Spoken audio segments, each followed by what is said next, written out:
Hello, and welcome to yet another FP review with me, BigBear. On this fine day, I'm going to take all you lovely people on a voyage where I review the new Resident Evil 3 remake, and let you all in on why I found this game to be such a big disappointment. Before I get into that though, I'll give you all a little pretext.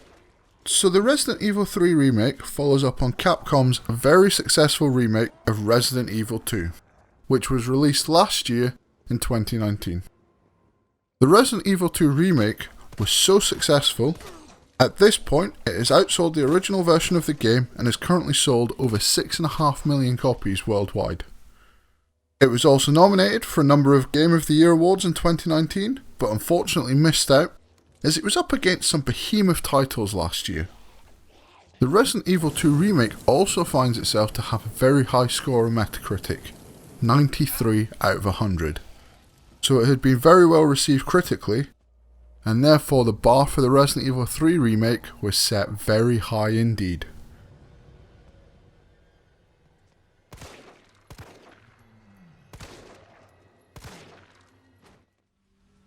So the game has you start up in main protagonist Jill Valentine's apartment, and after you watch some cutscenes that show the outbreak of the virus to the city, you then get to play a little section in first person view where you begin to understand the mental anguish that Jill still suffers following on from the mansion incident from the original Resident Evil.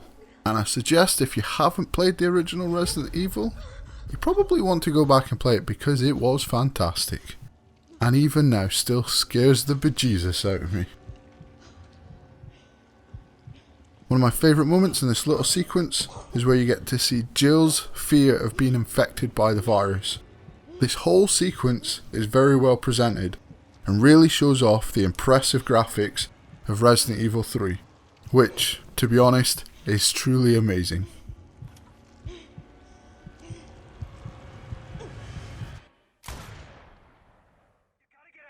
Then, very quickly after this sequence, the action ramps up and introduces the player to the Nemesis.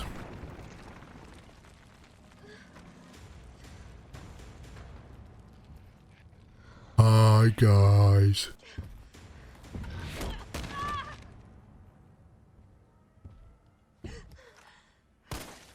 The Nemesis is a main antagonist in the game that is effectively the new Mr. X character, but by comparison makes him look like a little teddy bear.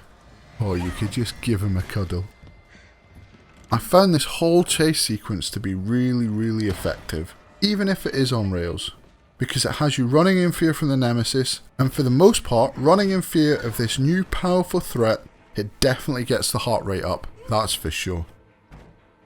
And it really sets the game up very nicely and makes you get hunkered down in anticipation for what's to come. And unfortunately for me, that's where the excitement for the game ends.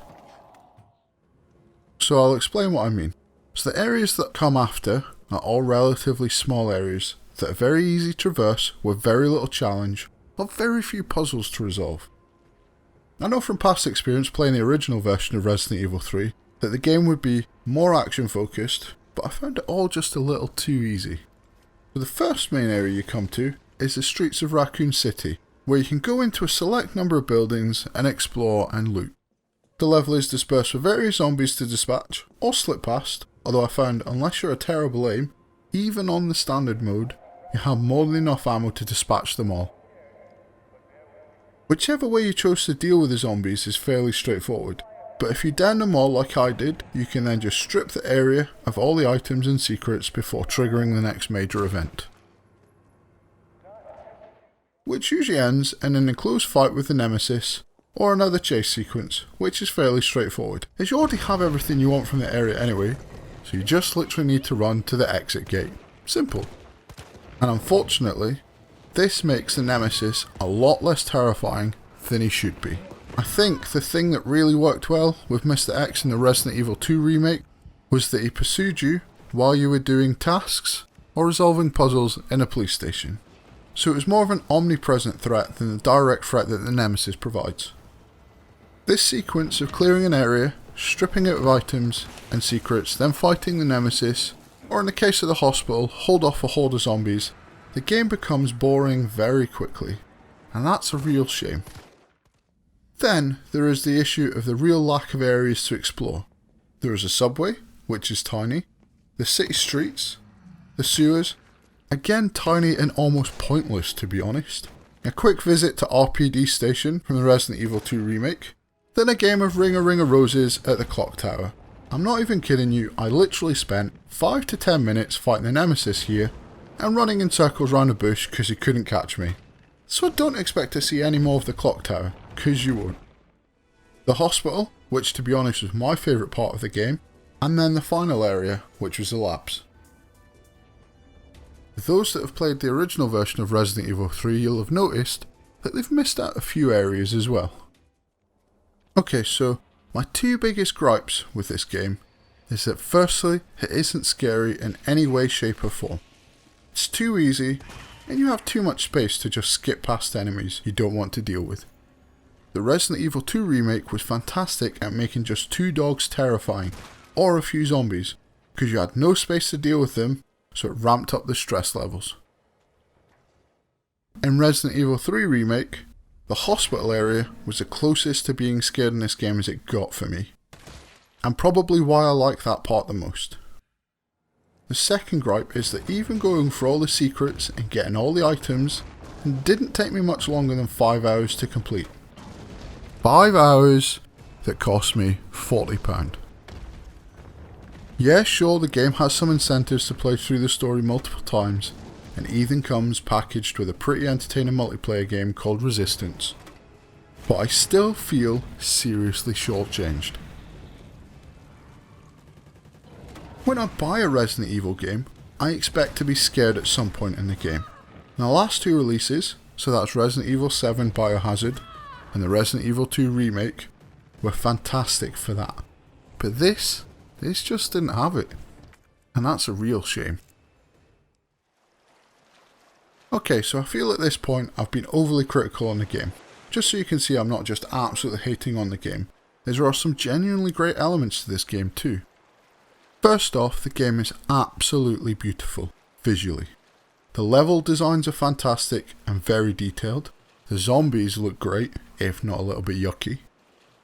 And the various other enemies you encounter are very well designed, if not a little disgusting. Yes, I mean you Frank, the bold, slimy sewer rat thing, and hell, even the Nemesis is even good looking. Hi guys. Not in that way though. Hey, come on now.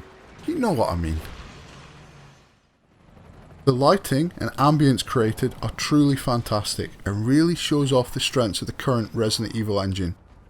The sound design is also amazing, as it was in the Resident Evil 2 remake, so make sure you have a decent set of headphones on when playing this, otherwise you will miss out, and that would be a real shame, as it is a real highlight in the darker and more intense parts of this game.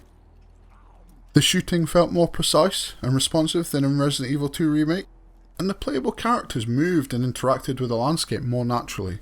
They didn't look like sex dolls like they do in the Resident Evil 2 remake. There was also a new dodge mechanic introduced into the game to evade the zombies rather than losing your combat knife like you did in Resident Evil 2, which was a right pain in the ass.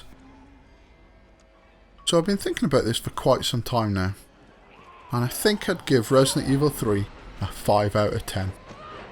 Unfortunately, I find the game is too short and not scary enough to make it any higher, and I can't really go any lower as the game is very well made, even though it does have some flaws. It's a real shame as I was really looking forward to this game, as the last 2 Resident Evil games have been an absolute revelation and reignited my love for this franchise. Even though I have my issues with this, I do believe that Capcom have found themselves a very good opportunity to build on their recent success, and I hope they take advantage of this with the Resident Evil 4 remake, any future Resident Evil titles, as it's a genre of games that has really been lacking some great scary titles. Especially when you look back at the days of the Resident Evil originals, and the Silent Hill games as well. Well, that's all for this week folks. Let us know what you think. Did you love this game? Or similarly feel underwhelmed by it like me? Anyway, I hope you enjoyed this week's review, as it took me longer to write and edit it than it did to complete the game. Burn. See you for the next video.